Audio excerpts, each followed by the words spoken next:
And as we share today, we say Ashe and Amen. Blessings to each one of you.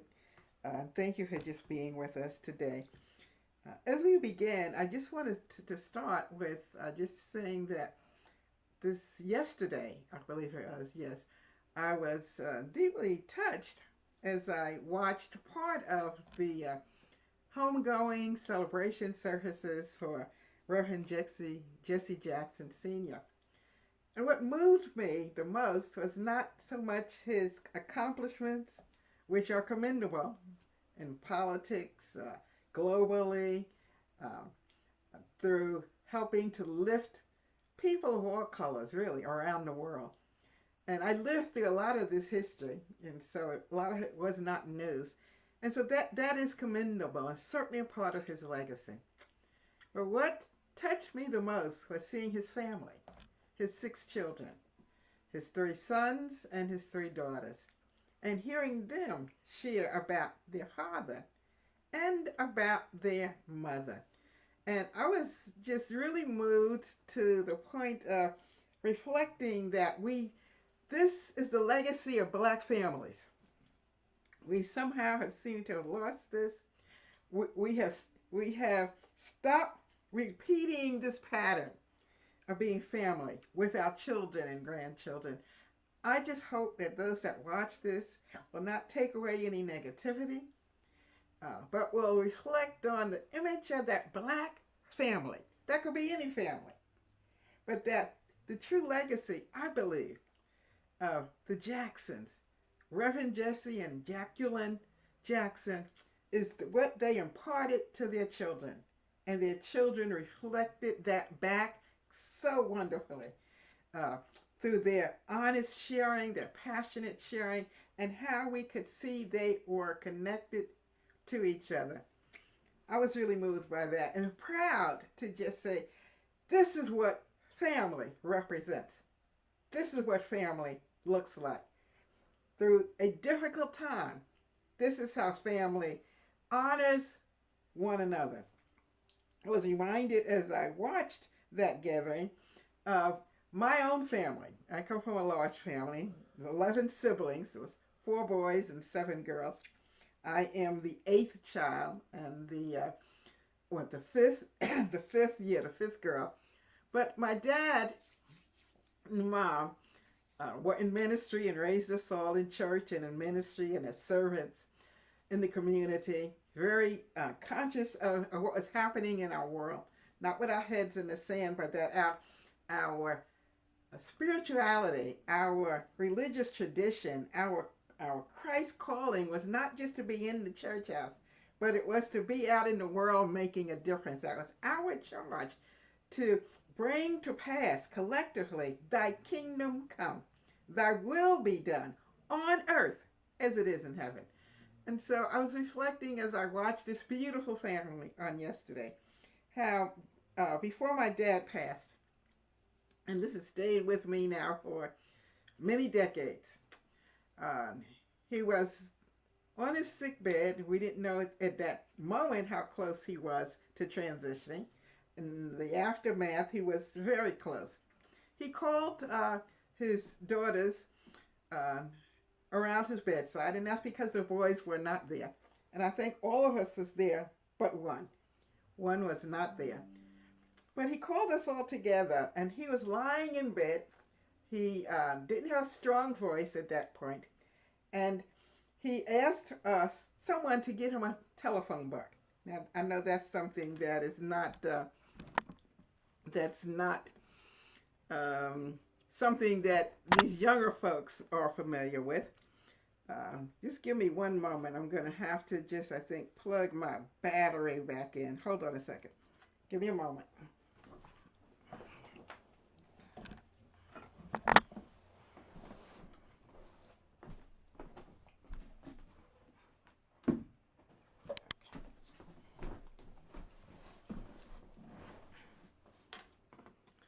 Okay, there we go.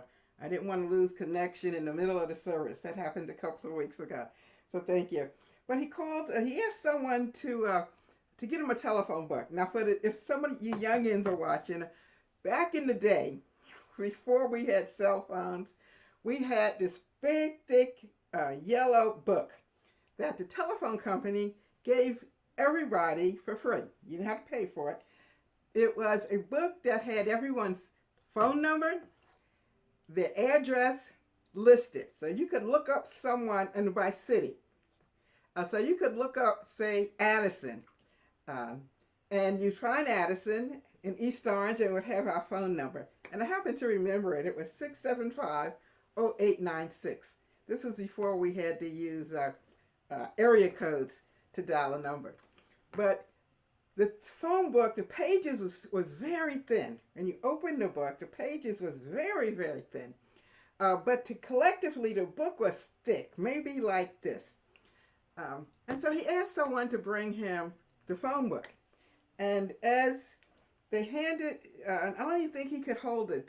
He asked maybe each one of us or one of us to hold the phone book. And then he said, asked if we could tear it apart. Now, I have this book here. It's a hard cover, but just imagine if it was soft, right? Even if I opened up the pages like this, it would be almost impossible for me to tear these pages apart. And so he had us do that with the phone book. Then he said, now, take each page separately. And it's very easy to tear the pages. I'm not going to do this, but it's very easy to tear the pages apart separately. And he looked at us and he said, I want you to stick with your mother and stick with each other. Literally his dying wish to us is that if we stayed together as a family, as sisters, as brothers, that nothing could tear us apart. Nothing could tear us apart. But separately, that we would all be vulnerable. And anything could come along and just rip us to shreds. And so that has stayed with me throughout my life. And coming from a big family, families are not always easy spaces to navigate. It's not always easy, but it's not supposed to be easy because families, I believe, are the soil in which we are challenged to grow. We are challenged to become better. We are challenged to love. And so throughout the years, as I've gotten older and times with family has sometimes been strained, but his words, that imagery has always come back to me. Stick together. If you stick together, nothing can tear you apart. I want to challenge families as we go into this International Women's Day to think about that. Think about that. Think about things that's always going to come in life. Always going to challenge us to tip the scales, to challenge us to develop a hardened heart. Families are the soil in which we are challenged to allow that broken heart to open and open and open.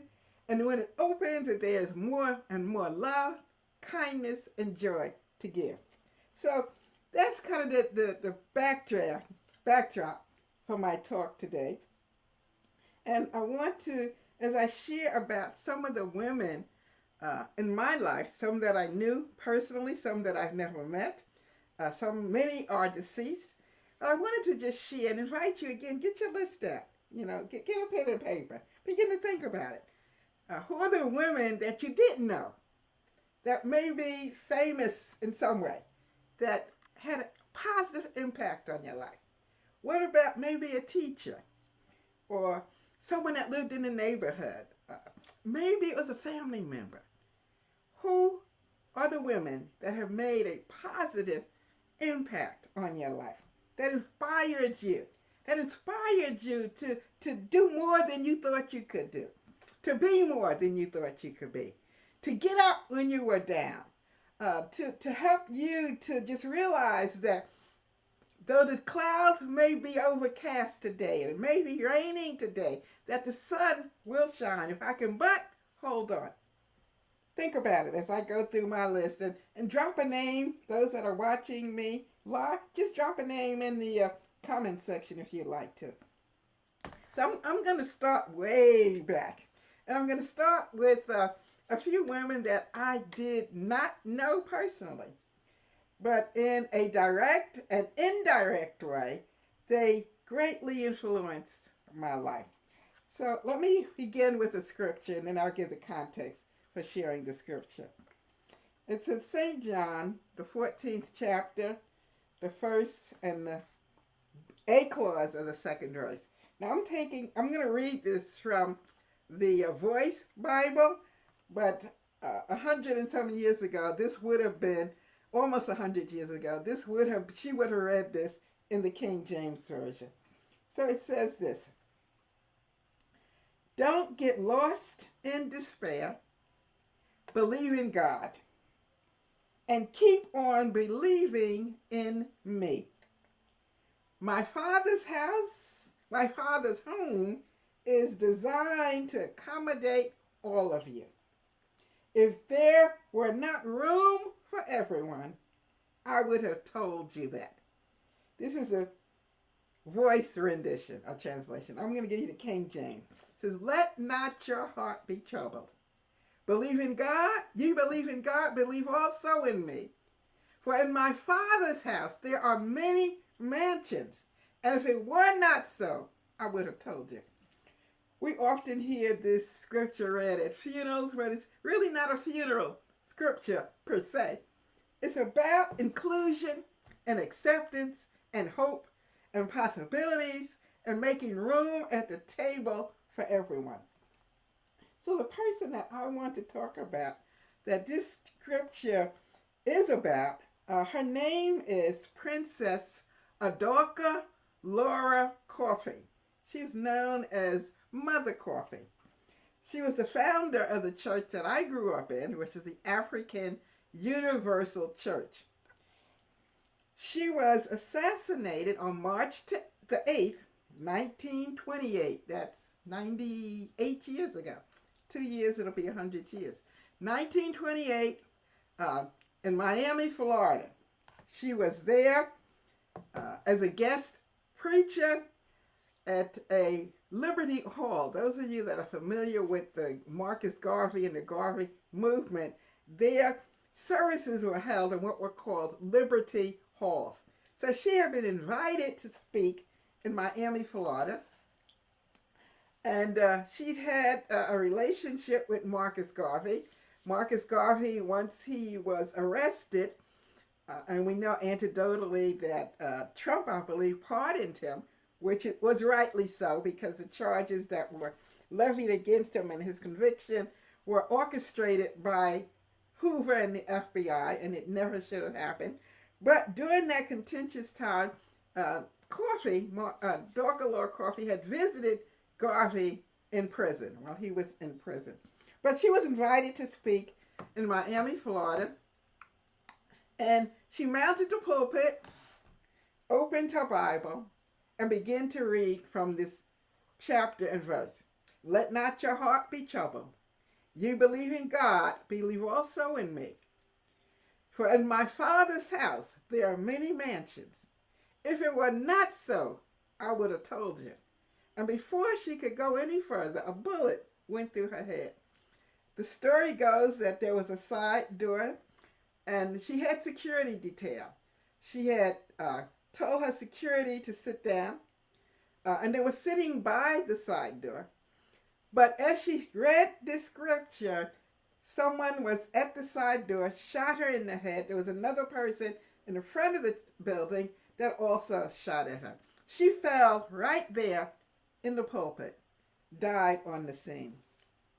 There were 2 people that were arrested, charged, but no one was ever convicted of her murder. Well, her picture hung in our church when I was growing up as a child. It was in my home as a child. I never knew the woman. I never met her. My father did. He came into the church under her. And after her assassination, the church split. He became the head of one part of the church, and someone else eventually took the other part. But she was from Ghana, and this is how the story goes.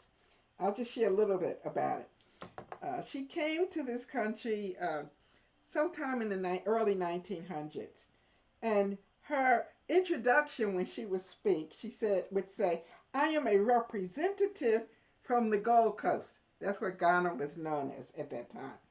"From the Gold Coast of West Africa, seeking the welfare of Africa's children everywhere. Your kings and leaders of Africa, who are your blood brothers and sisters, have also given me a message to ask you. They say, you have been a long time away from home. Why have you not made preparations to come home? They say," I'm still quoting Princess Coffee, "if you want to come home, let us know.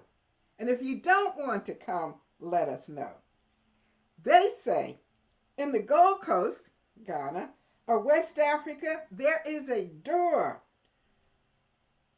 to all Africa open to you, and a hearty welcome waiting for you there." She came to America as the daughter of a king in Gold Coast, Ghana, West Africa, with the charge to bring a word of liberation, and you're welcome to come back home to her blood brothers and sisters here in America that were the descendants of those who had come here through the transatlantic slave trade.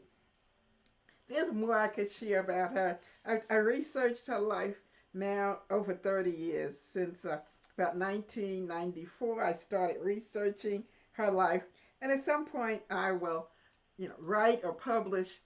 My desire is to write or publish a book about her life. But her witness, her life, her story, that this was a woman who I looked up to all of my life. I didn't know her, but I heard stories about her.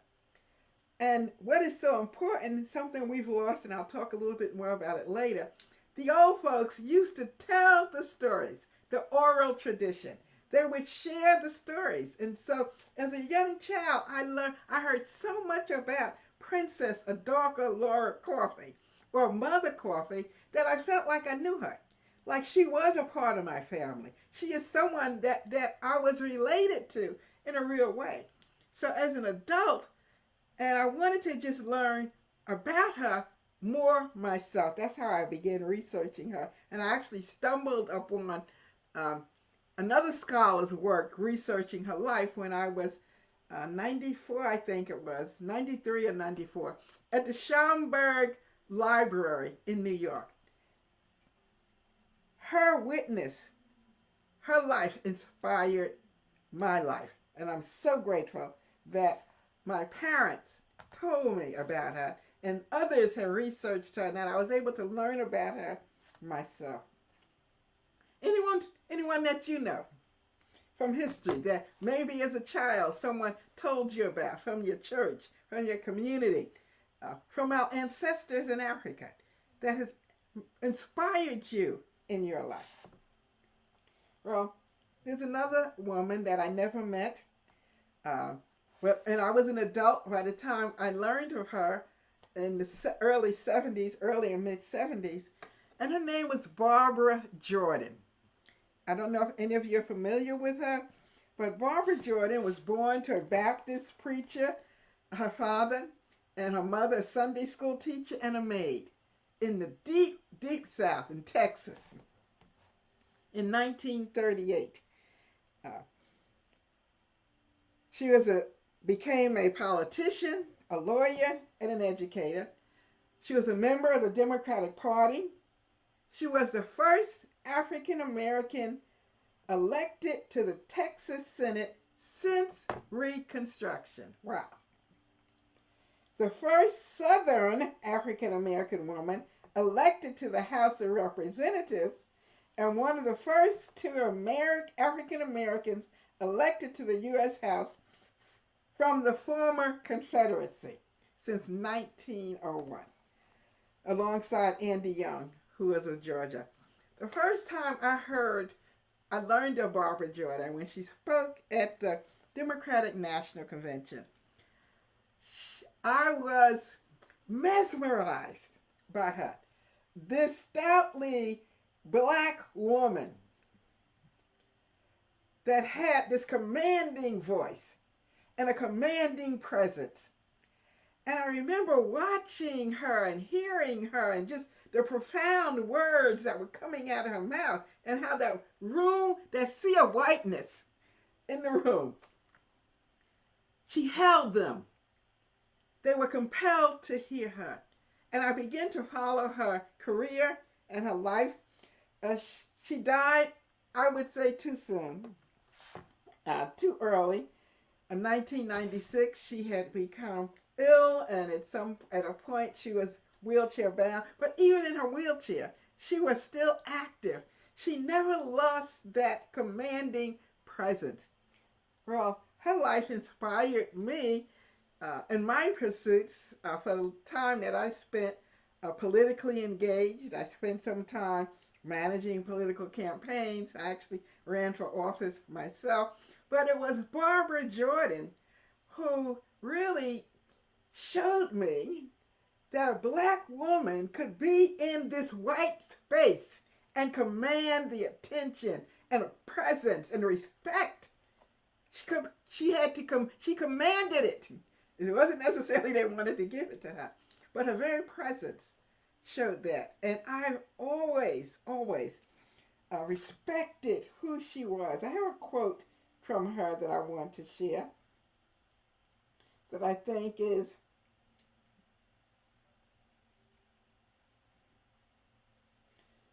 appropriate for now. This is from Barbara Jordan. It says, if the society today, I remember she passed in 1996, if the society today allows wrongs to go unchallenged, the impression is created that those wrongs have the approval of the majority. I want you to think about that for a moment. Think about it in the context of the world in which we live, where we have the silent majority. And those that are speaking out against things that they perceive to be wrong are oftentimes simply rehashing what those that are speaking erroneously are saying. They're not bringing necessarily a voice for the opposite side or for the truth. During this time of chaos in our country and on the verge of pending World War III, where are the voices that are speaking truth? Not just condemning what's wrong, which we must do, but what's the opposite side? People need direction. They need a light shined. Where do I go? How do I go? How do we move? It's not enough to announce the room is dark. It's not enough to say there's no lights here. We need a light to shine. Barbara Jordan, to me, was a light. She was a light. If you look her up, she came into prominence in the House of Representatives as she was on the committee that had to deal with Richard Nixon. And I know this is before a lot of young folks' time, but I lived through that time, through the impeachment trial proceedings of former President, the late Richard Nixon. Barbara Jordan, she's a woman that greatly inspired me and continues to do so to this day. I want to just shift a little now and bring the lens in a little closer home. I started talking about Princess or Mother Adorka Lord Coffey, who I didn't know, but my family knew her directly and therefore shared her stories and her life with me as a child. To Barbara Jordan, who I met when I met through the TV and the news media when I was in the 70s, a few years back. But I want to share now, and I want you to think about who are some of the other women in your life growing up or now that have made an impact on you? Well, when I thought about this, I thought about my fifth grade teacher. My fifth grade teacher name was Miss. We called her Miss Tim, but her name was Miss Tim Titian. If any of you from my old neighborhood and went to Nassau School in East Orange, I had Mrs. Tim from the fourth grade, for the fourth grade and the fifth grade. I believe it was fourth and fifth. She was a little short, red-haired, fiery Irish woman. Oh, she was like a ball of fire. But there was something about her that captured my attention. Back in the day when I was in school during those days, you still read scripture and prayed in school in the morning in those early days. By the time I got out of elementary school, the law has changed. But we would read a Bible verse, and then we would have a prayer in class. And this was public school, not private school, not Catholic school, public school. But Miss Temptation was, I guess she spoke to me. Her energy, I connected with her energy because I was an introvert, yet I was a fireball. I had an energy in me that was bubbling like an ocean.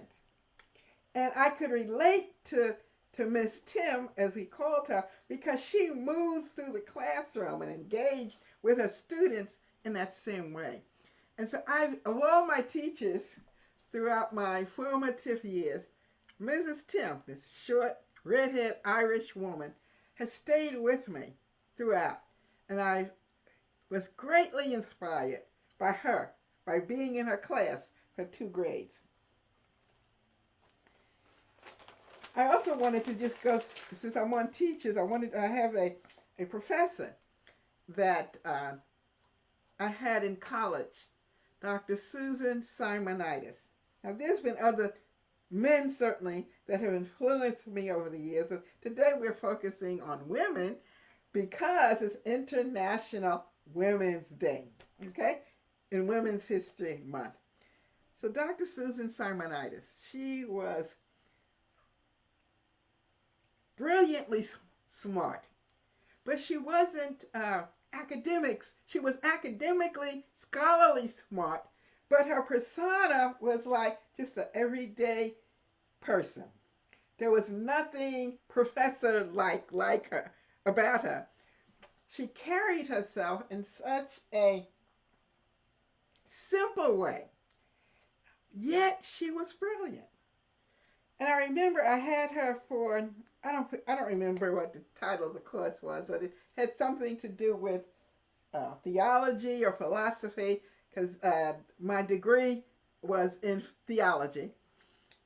But I remember, like, I would be hanging on to her words at the end of the class when it was time, when the clock would strike, time to leave. I wouldn't want to go. It's like, you got to finish what you're saying. You can't leave me here. I need to hear more. I need to know more. And I'd be like, oh, shucks, I got to wait till the next time. But that's the kind of knowledge and wisdom and energy that she had. It inspired me. She inspired me to just study more. I've had some good professors. I've never had one like her, who I could have just, like you're eating the last bite and you're like, no, I want some more. I want to go back for a second. She was such a profound professor that greatly encouraged me to go on and continue to pursue my studies. So that's someone that I knew that inspired me in my life.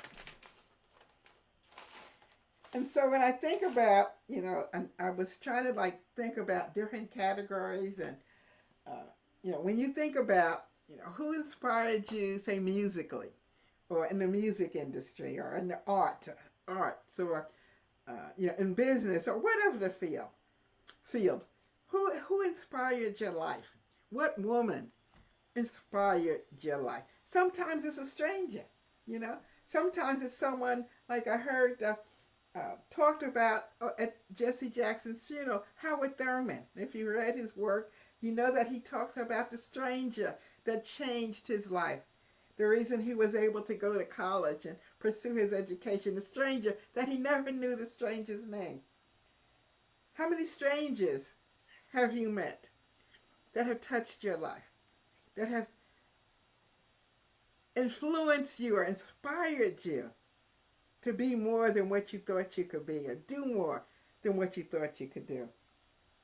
Well, when I think about, I was just thinking as preparing for today, I keep telling Hook, I lived a long time, and in the scheme of things, it's really not that long, but because I teach, still teaching in higher education, and my students are 18 to 22, somewhere in that range, they are significantly younger than me. So I got to remind myself constantly that my worldview and the context of my life is something that is decades apart from them. And so when I'm talking about things that are a part of my experience or historically rooted, I have to provide a context that tries to bring them closer to the lived experience and to bring me closer to their reality. Because as foreign as the context of my life is to them, in some cases, the context of their lives are foreign to me. So I'm always mindful that the older I get, the further I am away from the youngins' experience and how they view the world. That is one of the reasons why I remain in the classroom, is because staying connected to that kind of energy, the young energy, hearing their views and their perspectives helps me to understand the world from their viewpoint and to understand how things are changing and what is changing, and how some things are never going to go back to the way they were. Some things we don't want to. But other things that we held near and dear, it's never going to go back there. How do I, as a spiritual leader, as an educator, in the classroom and higher education, as a grandmother, as an elder in the community, how do I reach those that are younger, not in a condescending way, because if all I can offer is the context of my life and not bridge it to their lives, it's of no benefit. So I need to be able to understand the context of their lives. What is it to live in a world where you have no context for anything but technology? I mean, you didn't live before this became a part of our bodies. You don't know what a telephone booth is. You don't know what a record is, or what a record player is. You don't know and understand the things that were the fabric of our lives. Like a phone book where I started. What is that? And then there are things that the jargon and the ideas and the way they communicate, I'm talking about the youngins now, that I need to know if I am to stay connected. So, let me just share some things. I wrote down a couple of things as I was just thinking about those that have influenced my life that I didn't know. Just going back to those I've never met. And I thought about in the entertainment industry, some of my favorite actresses. Carol Burnett. I remember watching her as a little girl. I loved Carol Burnett. Why? Because she made people laugh. I always had a sense of humor. I was this introvert that had this dry sense of humor. And I see in my children, three of them, my daughters, seem to have that same kind of dry sense of humor. But I loved Carol Burnett, and I couldn't wait till her show would come on, and I'd sit on the floor and I thought maybe I could grow up and go to Hollywood and do this. That wasn't in the stars, but she made me laugh, and I loved it. I loved that this woman, could do this. And then, as I got older, Barbra Streisand, her music has greatly inspired me. As Aretha Franklin, I grew up and I loved Aretha. Before she was a popular pop star, R&B, or rhythm and blues singer, I remember when I would hear Aretha Franklin on the radio on a Sunday night, the recording with her dad singing together.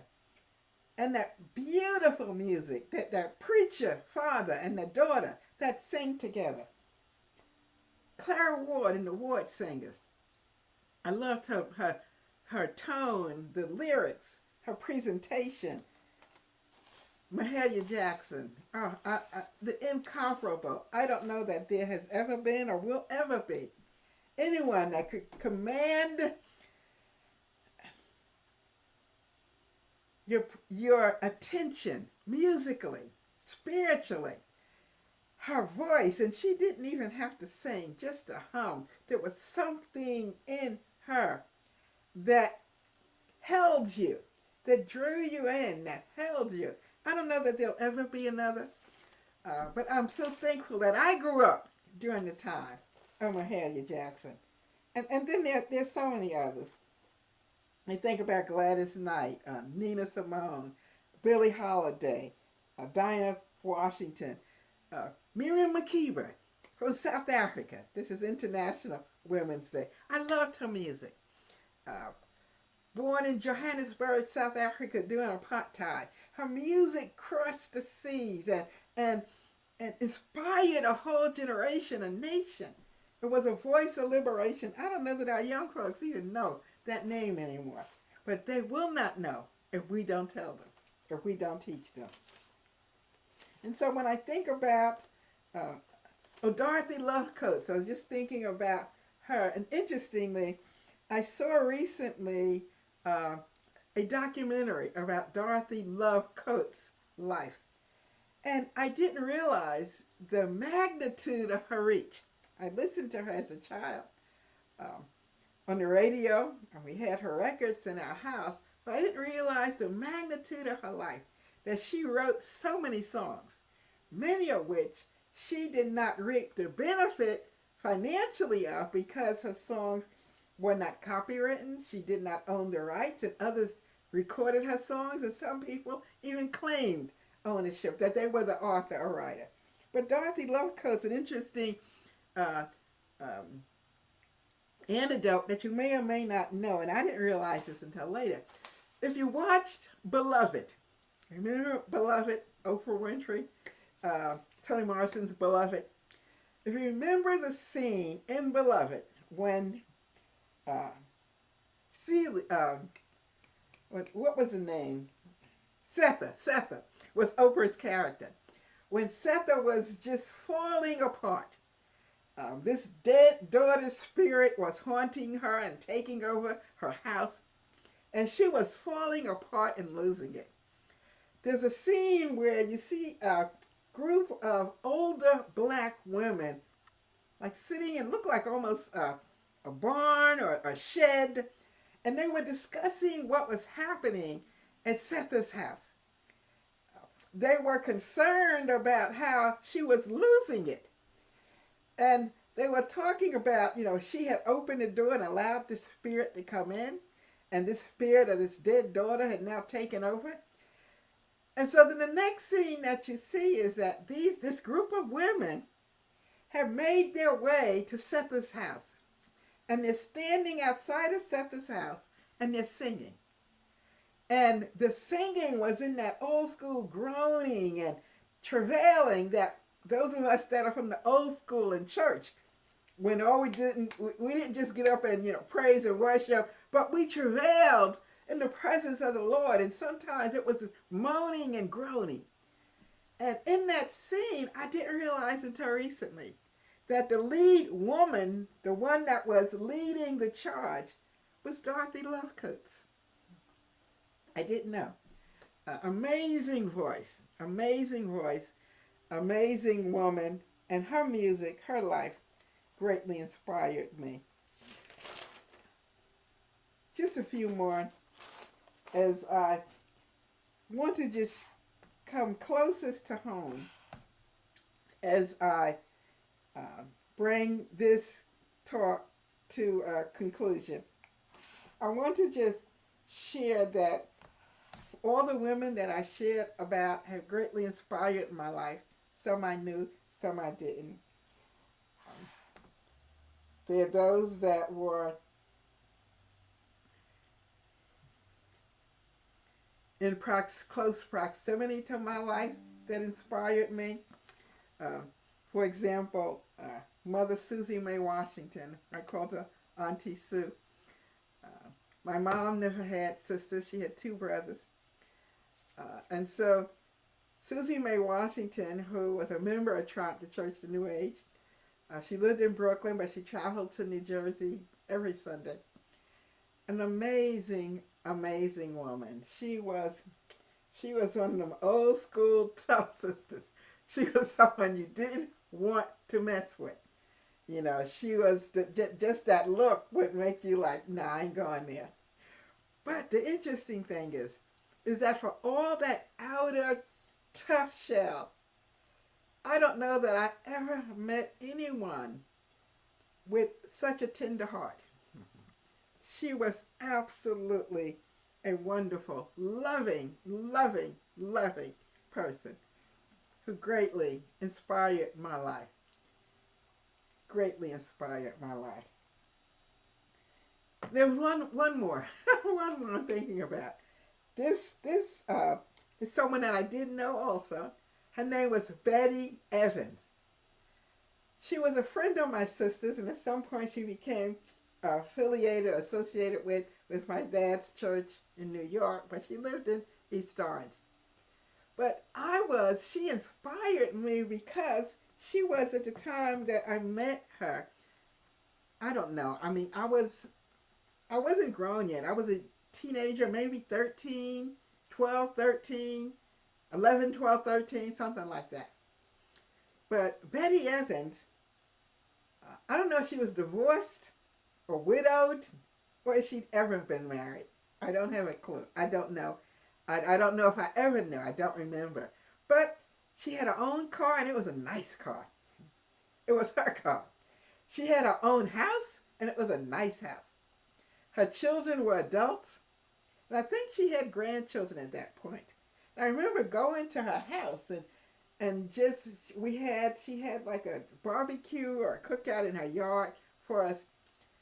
She would sometimes drive us over to New York to church, but she was such an independent woman.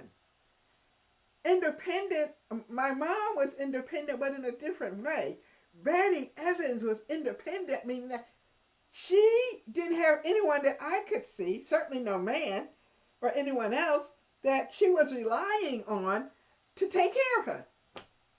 And I had never, I don't think, experienced that in that way. She was truly an inspiration. An inspiration in the way she conducted us. She had such a sense of humor.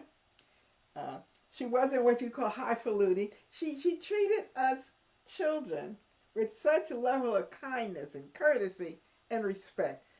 She saw us. She saw me. Let me put it that way. I can't answer for everyone else. But she saw me. And as a child, I think that is so important when you know as a child that someone, say an adult, sees you. That means they see beyond the small body you're housed in at the moment. And they see that you are a person like themselves, deserving of respect and honor and kindness and all those things that we all want. Betty Evans, I remember her. I honor her today. Lord rest her soul. So as I bring this to its natural conclusion, I want to end by talking about the women in my family. That's where I started. I started off today sharing about the women that my sisters and my mom and my dad's dying wish for us to stick together, to not let anything or anyone pull us apart. And so I want to just reflect on the women in my family. As I shared, I had 6 sisters. There were 7 of us girls. 3 are gone on, transitioned, and they're with the elders now, the ancestors. They sleep and rest with the ancestors and that great cloud of witnesses with my mom and grandmoms. But I want to talk about them and my mother and grandmother. These are the women that I knew day in and day out, who I saw them, I experienced them, I watched them.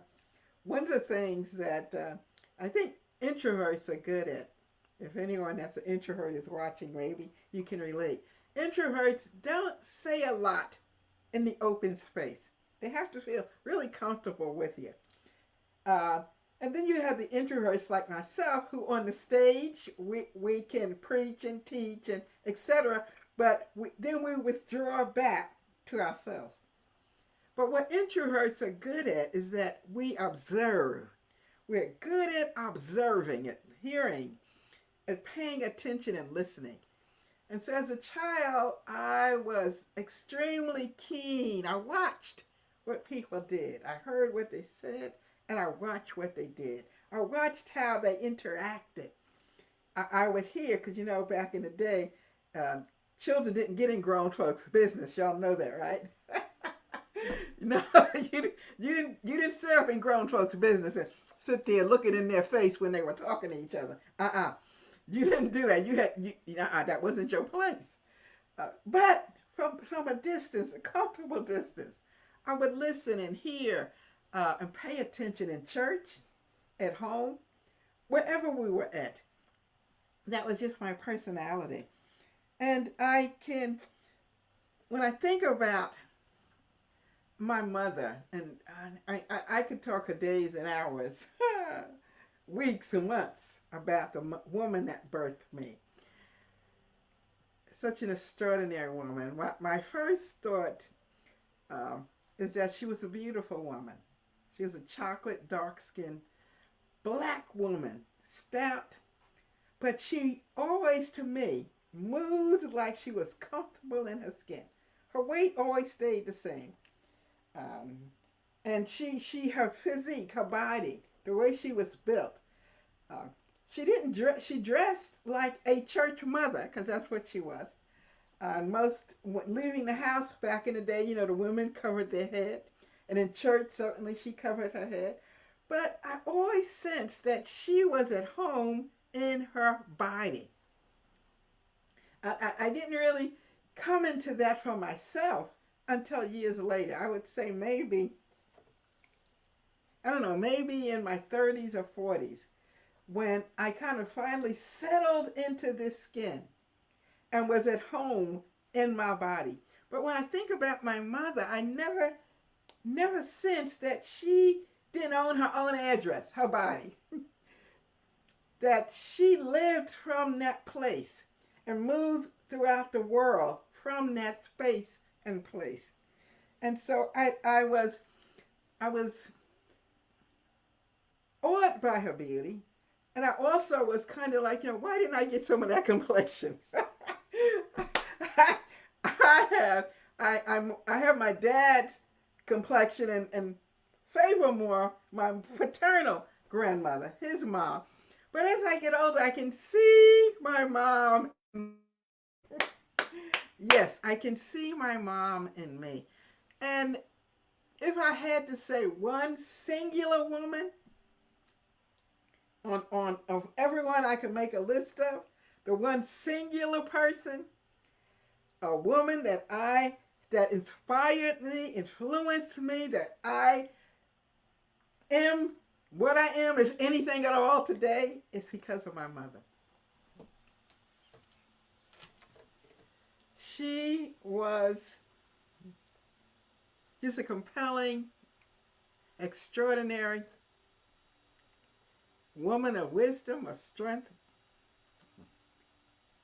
of courage, of tenacity, of resilience, of faith. And I'm so grateful that as I came to this earth realm, that I was housed in Mother Mary and Inez Sanders Addison's vessel, and she launched me into this world, this earth realm. So I want to just say that my grandmas, which I'm so grateful that I knew both of them, my Mama Pearl, my mother's mother, and my Mama Winnie, my dad's mother, I am so grateful that I knew these women. I didn't understand the magnitude of knowing them having experienced them until I think until maybe the last 10, 15 years, I understand that touch through the generations. They were born in the 1800s.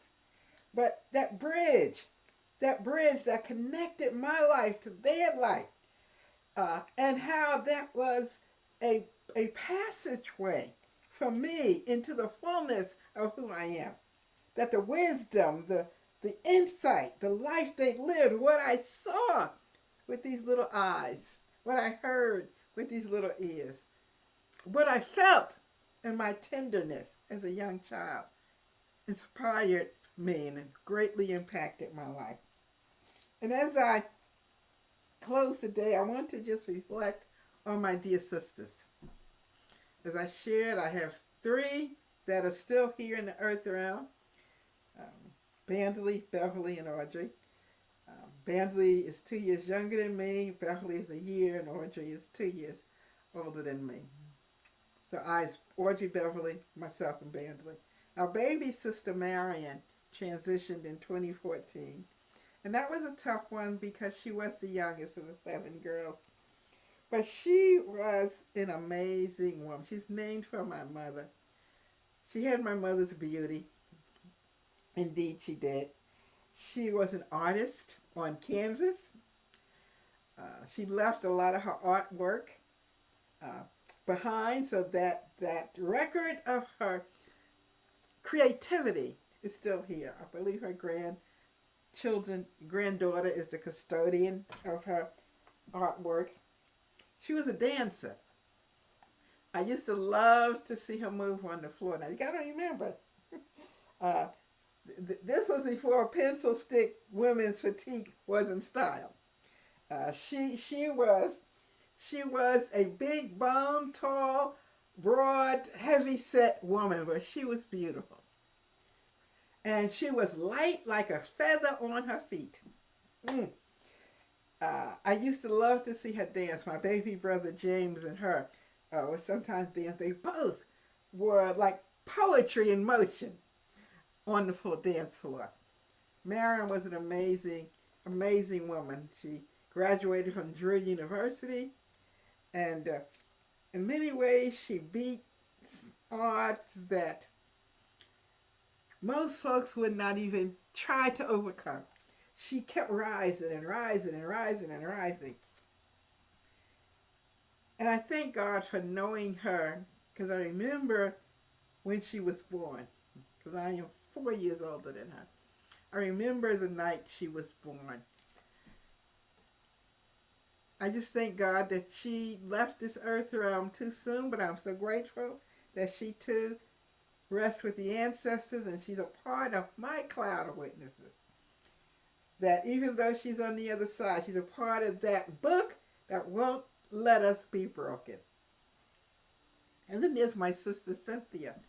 I had 2 older sisters, 15 and 17 years older, I think, Cynthia and Doretha.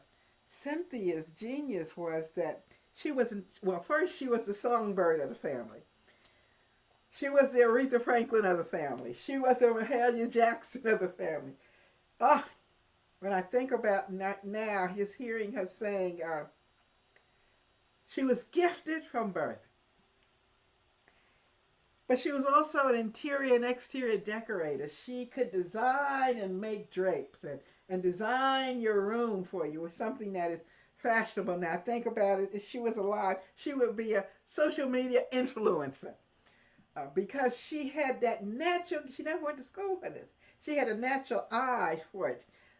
Designing, what colors went together, how to coordinate. She owned her own fabric store on Central Avenue and East Orange at one time. Yes, she did. And as a child, she used to make all of our clothes. She sewed. I learned how to sew from sitting there watching her.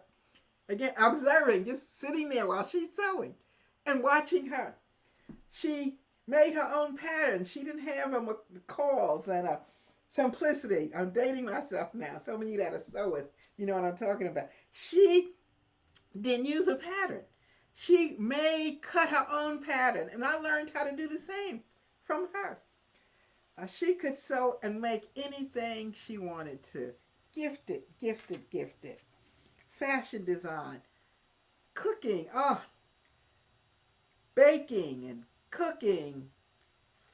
Excellent. I miss my older sister as a child. She was like a surrogate mother to me. So many things I could share as I watched her uh, sewing, and I learned how to sew from her. I learned how to create from fabric. I learned how to design. Um, May she rest in peace. She greatly inspired my life, and I'm so grateful she rests now with the ancestors and that great cloud of witnesses. And then my eldest sister, the oldest of 7 girls, the second of 11 children, Doretha. Doretha was an amazing woman. So what did I get from her? Doretha was, she had style. She had what you would call now a sexy style. She had a charisma. She had an energy about her that she couldn't be in the room and you not notice her. I remember one of the things I used to do as a child. Back in the day, my sisters wore the high heels, the spikes, and I guess this is what was in style in the pastel colors, the pink and the blue, and all in that shade. And I used to sneak in her room because she had a small foot like mine. My sister Cynthia had a bigger foot. I could never fit anywhere near her shoes. But Doretha, I think she had the smallest foot of the girls, smallest feet of all of us girls. And so I would, when we would play church, I would put on her high heels. I would put on her high heels. And I can remember that. I can see myself in her shoes. And the funny thing is, years later, my daughter told me that she used to play in my high heels. I didn't know it. I never knew it. I guess Doretha never knew I played in hers. But she had personality. She knew how to network. When we were children, at my dad's church in New York, we used to have these big gospel programs, gospel groups. The quartets were big back then. Our church was like, we were in the Bronx. It was like a headquarters, a gathering place for a lot of these gospel groups. But on Sunday afternoons or Sunday evenings, we would have these quartet battles or these gospel singing programs. And my sister Doretha would organize them and would pack the house. She knew all the gospel groups, the singers. She could bring people together like nobody else could. She had her little address book, and she keep all the names and numbers and everything in it. And the interesting thing is that my sister, from a very early age, was physically challenged and able differently in many ways. But she never allowed any of that to interrupt her movement in life. I never heard her have a pity party. I've never heard her talk about what she would do if she could or if she didn't have these challenges. She moved through life like she was 100% perfect in health because she was 100% perfect in spirit. And she did not let any limitations or perceived limitations of her body stop her. She greatly inspired me. I'm so grateful that she was my sister and that she now sleeps and rests with the ancestors, and that so great a cloud of witnesses that is watching me and cheering me on and supporting me and my family. So as I close out, I'm grateful for the sisters that are still here, my 3 sisters that are living. All of my mother's children and father's children are gifted and talented in different ways. We all have a beauty that's uniquely our own. We have gifts that are uniquely our own. One of the things I think that is our commonality is the resilience, that a spirit that will not lie down and die, that strength, that fight back that we got from our mother and our father. that fight back, that get up, that I don't care what happens to you. You may need to lick your wounds for a moment, but get yourself up and get back in the fight. That is how we were raised.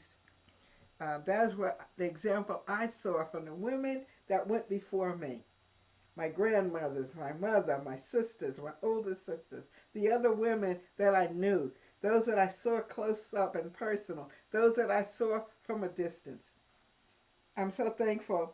As I close today, I just want to encourage my fellow elders in the community to begin again to share the stories of our past. Our children and grandchildren will not know if we don't tell them. Nobody else is going to tell them our stories. Share the history. Shine the light on those women, and particularly women, because this is Women's History Month, but the women and men in our lives, in our ancestral line, that have inspired us, that we are here because they were, because they lived. They won't know the truth of our history.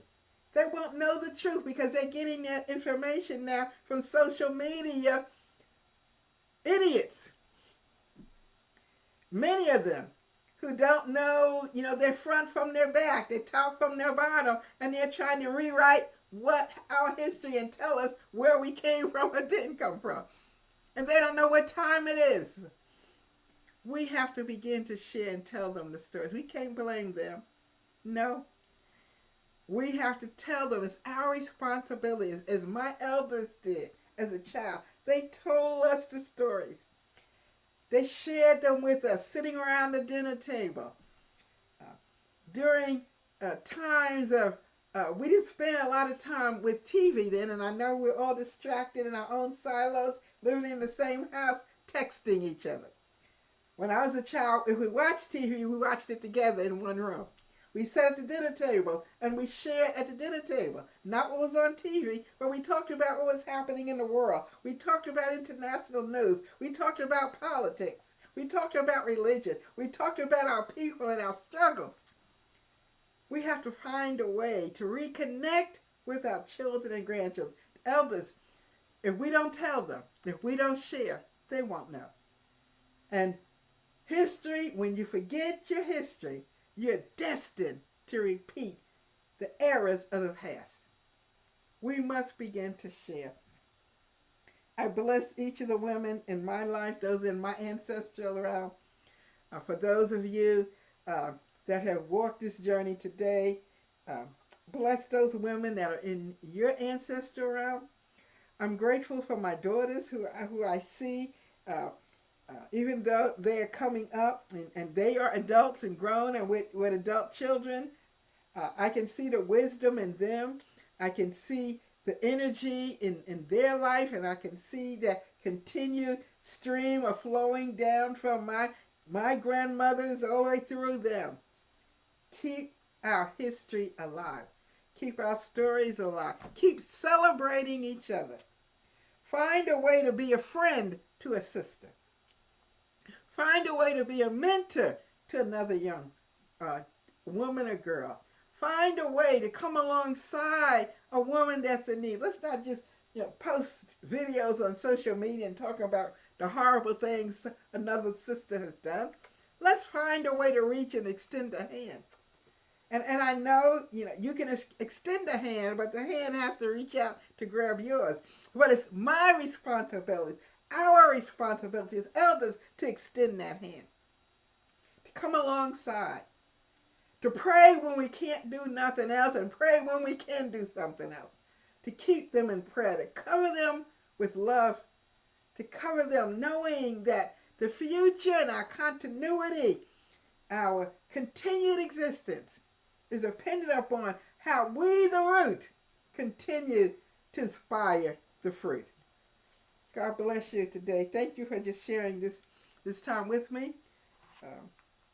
As I shared some of my story, and I pray that you'll take some time to share yours. Be well in this climate of what's happening in our world. Be steadfast, be unmovable, knowing that Your labor is not in vain.